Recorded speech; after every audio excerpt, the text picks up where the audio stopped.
رب زدني علما رب زدني علما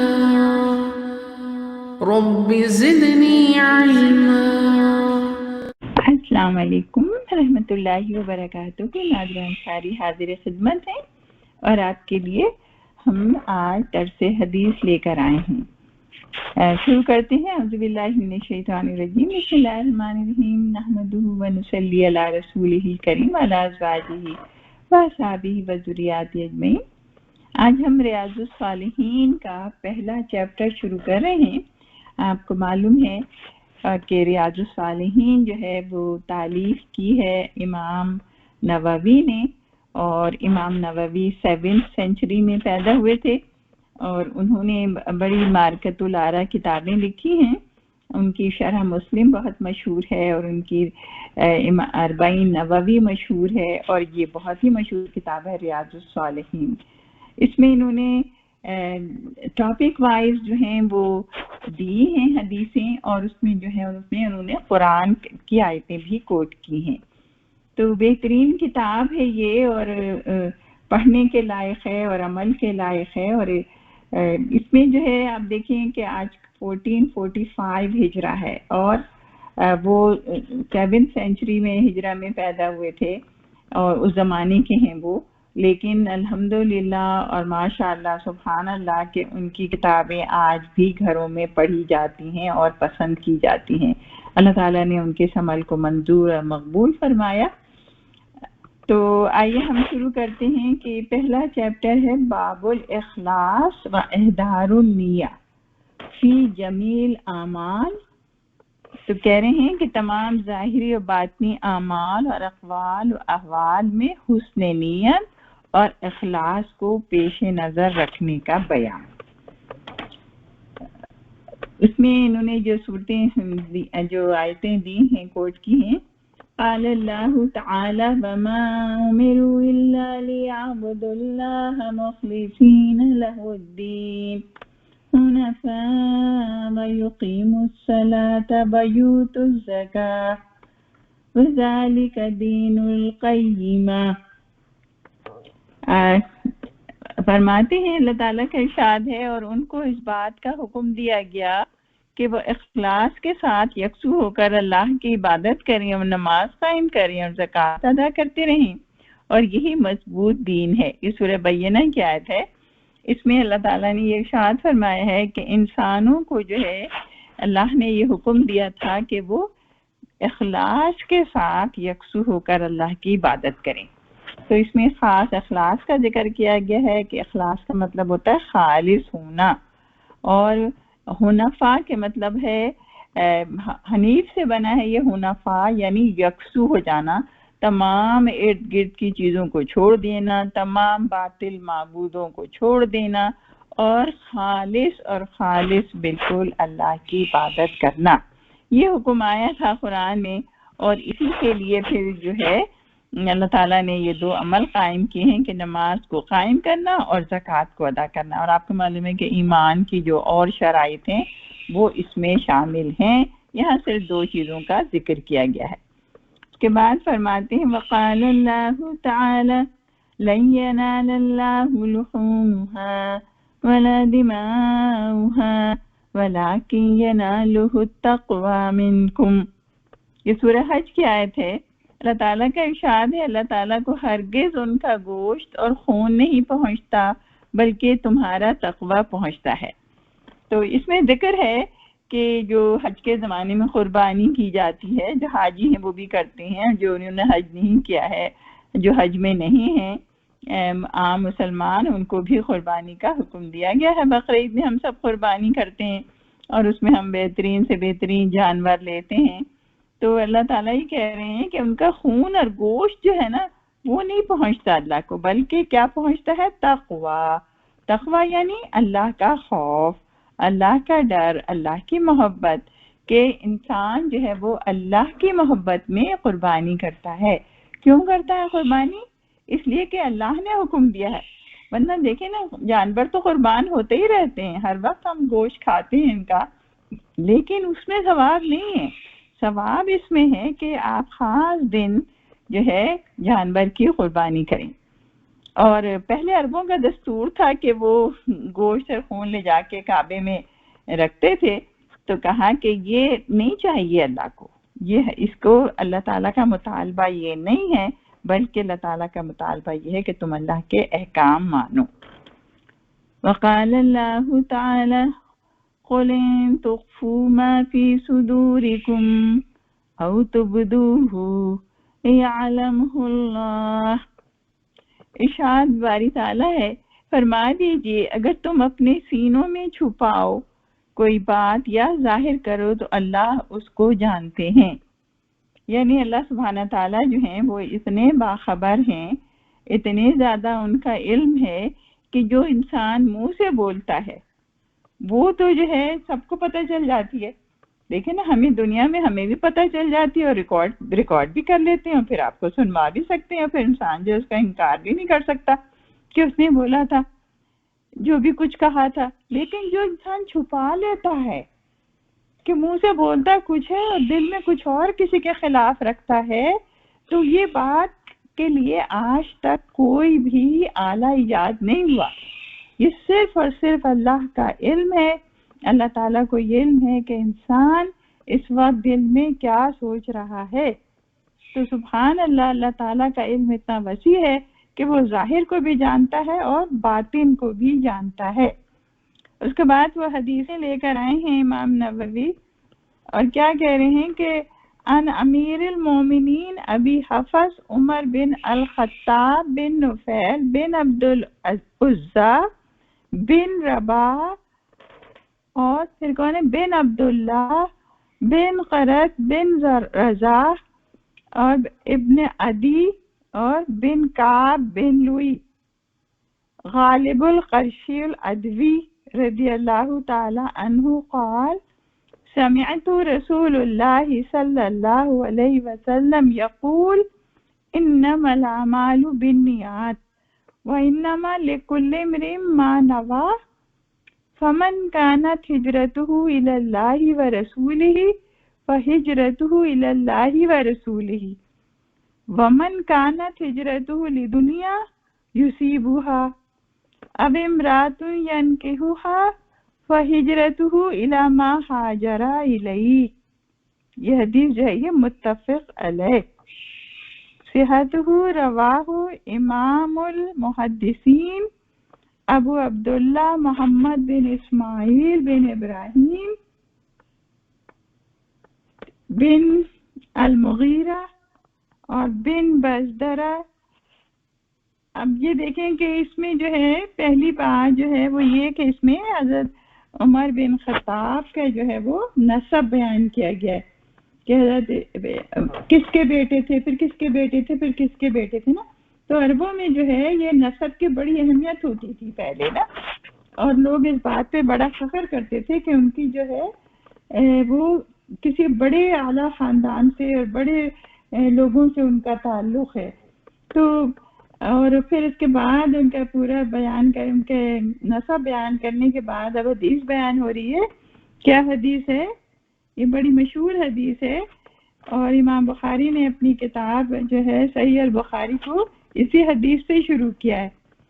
روایت کرتے ہیں کہ میں نے رسول اللہ صلی اللہ علیہ وسلم کو فرماتے سنا کہ بے شک اعمال کا دار و مدار نیتوں پر ہے، ہر ایک کے لیے وہی ہے جو اس نے نیت کی، بس جس کی ہجرت اللہ اور اس کے رسول کے لیے ہوئی تو اس کی ہجرت اللہ اور اس کے رسول کے لیے ہے شمار ہوگی، اور جس کی ہجرت دنیا کے حاصل کرنے یا کسی عورت سے نکاح کے لیے ہوگی تو اس کی ہجرت انہی مقاصد کے لیے شمار ہوگی۔ یہ متفق علیہ روایت ہے۔ تو متفق علیہ اس حدیث کو کہتے ہیں کہ جس پر امام بخاری اور امام مسلم دونوں متفق ہوتے ہیں۔ تو یہ حدیث جو ہے نا یہ دونوں کتابوں میں ہے۔ تو ہمیں جو ہے یہ اس میں حدیث میں ہم دیکھتے ہیں کہ کیا حکم ہے، تو کیا حکم ہے کہ بے شک اعمال کا دار و مدار نیتوں پر ہے، یعنی انسان جو اچھے برے اعمال کرتا ہے تو اس کی نیت بھی ہونا ضروری ہے۔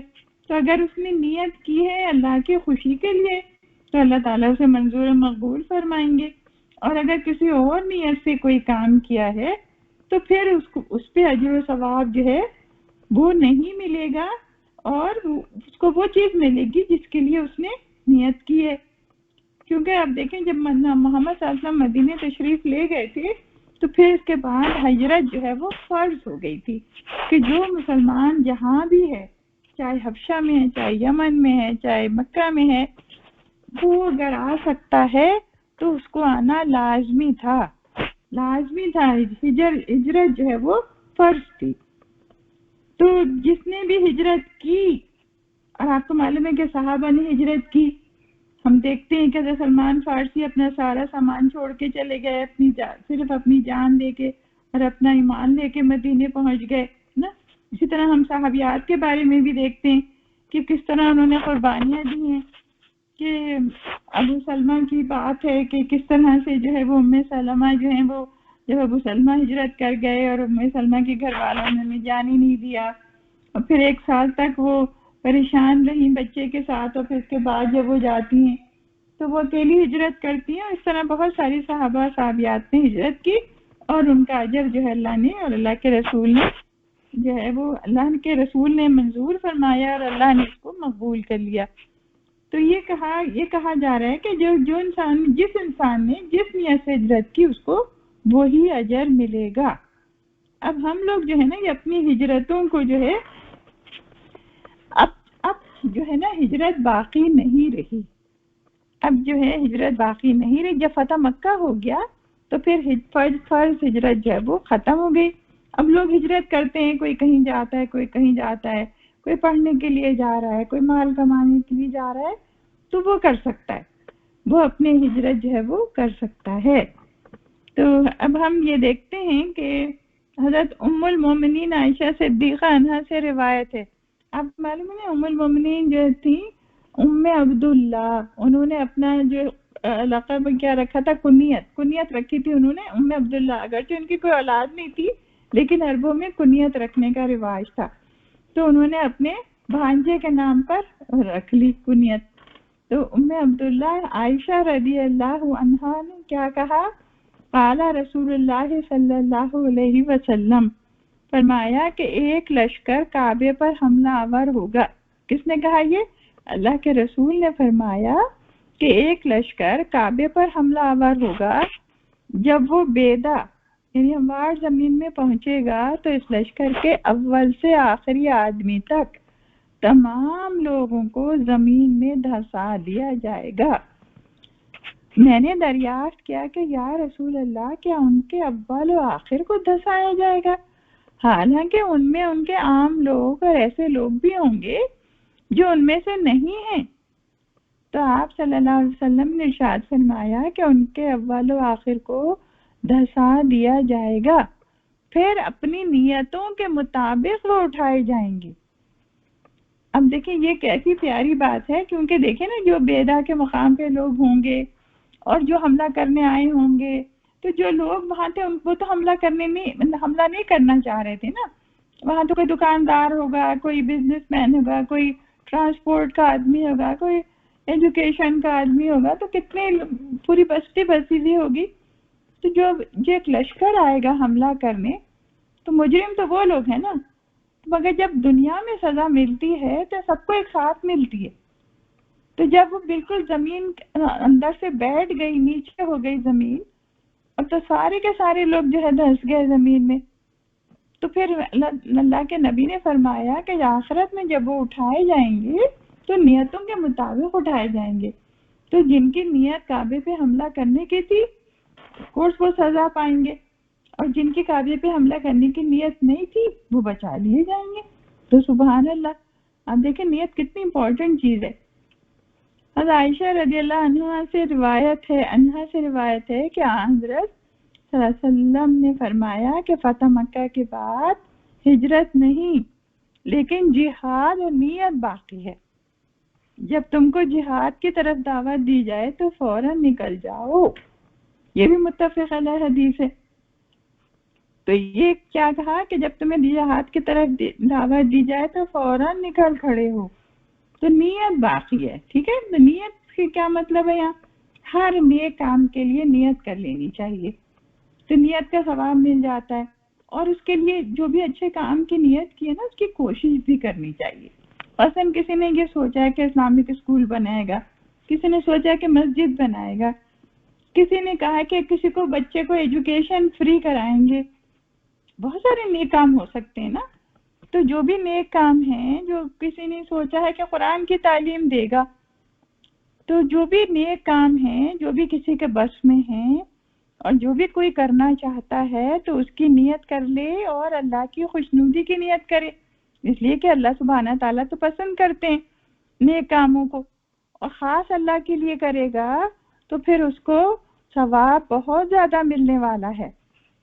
تو سبحان اللہ, یہ نیتیں جو ہے ہمیں اپنی خالص کر لینی چاہیے اور نیت کرتے رہنا چاہیے ہمیں, اور ہم جو ہیں وہ اپنے آپ کو اس بات کا یقین دلائیں کہ ہماری نیت سے ہی ہمارا ثواب جو ہے وہ شروع ہو جاتا ہے. حضرت جابر بن عبداللہ سے روایت ہے کہ ہم ایک غزوے میں حضرت صلی اللہ علیہ وسلم کے ساتھ تھے. آپ نے ارشاد فرمایا بلا شبہ مدینے میں کچھ لوگ ایسے بھی ہیں کہ جتنا تم نے سفر کیا اور وادیاں طے کی وہ تمہارے ساتھ اجر میں شریک ہیں, ان کو بیماری نے آنے سے روک دیا. اور ایک روایت میں یہ ہے کہ شرکوکم فی الاجر, کہ وہ تمہارے اجر میں شریک ہیں. اور بخاری میں حضرت انس کی روایت ہے کہ ہم حضور صلی اللہ علیہ وسلم کے ساتھ غزوہ تبوک سے لوٹ رہے تھے, تو آپ صلی اللہ علیہ وسلم نے ارشاد فرمایا ہمارے پیچھے مدینے میں کچھ ایسے لوگ ہیں کہ ہم جس گھاٹی یا وادی میں سفر کریں وہ ہمارے ساتھ اجر میں شریک ہیں, ان کو حضور نے ہمارے ساتھ آنے سے روک دیا.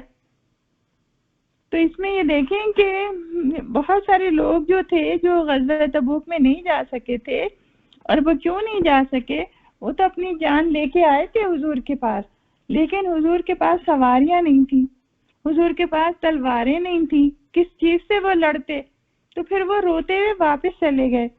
کچھ لوگ ایسے تھے کہ جو بیمار تھے, عذر تھا ان کے پاس, اور وہ ان کی خواہش تھی بہت جانے کی مگر بیماری کی وجہ سے وہ جا نہیں سکے.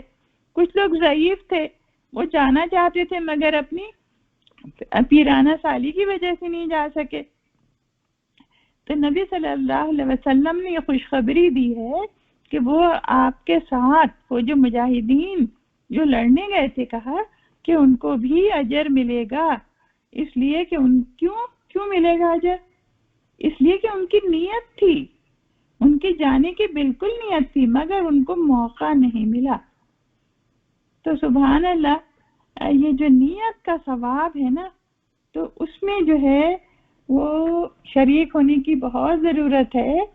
اور ایک حدیث میں, اور ہم نے جو اس میں نہیں ہے اس میں تھا کہ انسان کو شہادت کی نیت کر لینی چاہیے, اللہ اسے موقع دے تو شہادت مل بھی جاتی ہے, اور اگر وہ بستر پہ بھی مرتا ہے اسے شہادت کا موقع نہیں ملا تو پھر اس کو شہادت کا ثواب ملتا ہے. ایک اور حدیث اس میں بیان کی, حدیث نمبر 5, حضرت ابو یزید معن بن یزید بن اخنس رضی اللہ عنہم سے روایت ہے کہ میرے والد یزید نے کچھ دینار صدقے کی نیت سے الگ نکال کر ایک آدمی کو مسجد میں دیے. میں مسجد میں آیا, اس آدمی نے وہ دینار لے لیے اور والد کے پاس لے آیا. اس پر انہوں نے کہا کہ اللہ کی قسم میں نے تجھے دینے کا ارادہ تو نہیں کیا تھا. چنانچہ میں نے اپنا جھگڑا حضرت صلی اللہ علیہ وسلم کی خدمت میں پیش کیا. اس پر آپ صلی اللہ علیہ وسلم نے فرمایا, اے یزید, تیرے لیے تیری نیت کا ثواب ہے, اور اے مان, تو نے جو دینار لیے وہ تیرے ہی ہیں. دیکھیں اس میں بڑی پیاری بات اس میں کلیئر ہوئی ہے کہ باپ بیٹے کو نا صدقہ نہیں دیتا ہے, اس لیے کہ وہ تو فرض ہے اس کو پالنا بچے کو.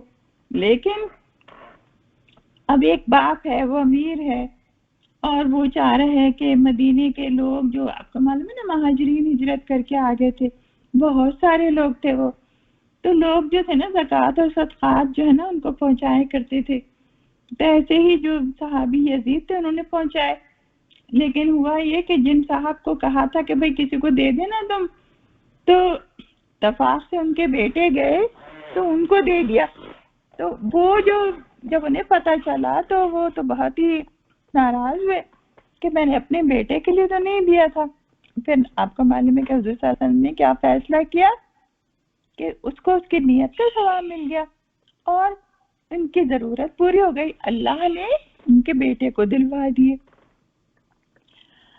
اچھا جی، پھر فرمایا کہ ایک اور حدیث ہے کہ چلیں ہم آج اتنا ہی رکھتے ہیں.